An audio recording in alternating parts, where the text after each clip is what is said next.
রাজনৈতিক দল হিসেবে ফ্যাসিস্ট আওয়ামী লীগকে কারা নিষিদ্ধ করতে চায় সেটি দেখতে চান জাতীয় নাগরিক পার্টির দক্ষিণাঞ্চলের মুখ্য সংগঠক হাসনাত আব্দুল্লাহ।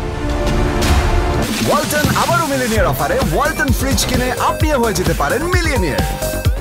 মিলিনিয়ার ছড়াছড়ি দেশ জুড়ে, এটা শুধু ওয়ালটনই পারে। 9 মে সকাল 8:30টার দিকে প্রধান উপদেষ্টার বাসভবন যমুনার সামনে বিক্ষোভ কর্মসূচি থেকে সমাবেশের ঘোষণা দেওয়ার সময় তিনি এ মন্তব্য করেন। আমরা আজকে এই ফোয়ারার সামনে থেকে এই হাসিনার এই রাজনৈতিক দলটিকে সন্ত্রাসী সংগঠন হিসেবে আপনি যখন ঘোষণা দিবেন, সেই জায়গা থেকে আমরা এই ঘোষণা নিয়ে ফোয়ারা থেকে আমরা বাসায় যাব। হাসনাত বলেন, যতক্ষণ না পর্যন্ত ফ্যাসিস্ট গণহত্যাকারী আওয়ামী লীগকে সন্ত্রাসী সংগঠন হিসেবে ঘোষণা দিয়ে নিবন্ধন বাতিল করে নিষিদ্ধ করা হয়, ততক্ষণ পর্যন্ত রাজপথ ছাড়ব না।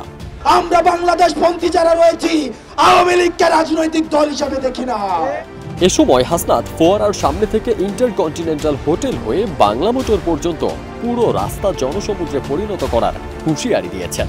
এছাড়া ছাত্র জনতার আন্দোলনে ক্ষমতা হারানো আওয়ামী লীগকে নিষিদ্ধের দাবিতে 8 মে রাতে প্রধান উপদেষ্টার বাসভবন যমুনার সামনে অবস্থান নেয় জুলাই বিপ্লবীরা। রাতেই বিক্ষোভে যোগ দিয়ে আন্দোলন চালিয়ে যাওয়ার আহ্বান জানান জাতীয় নাগরিক পার্টির আহ্বায়ক নাহিদ ইসলাম। এ সময় জাতীয় নাগরিক পার্টির উত্তরাঞ্চলের নেতা সার্জিস আলম পঞ্চগড়ে থাকলেও শুক্রবার সকালে কর্মসূচিতে যোগ দিতে ঢাকায় আসেন। ফেসবুকে দেওয়া এক পোস্টে তিনি বলেন, গণহত্যাকারী আওয়ামী লীগ নিষিদ্ধ না হওয়া পর্যন্ত লড়াই চলবে।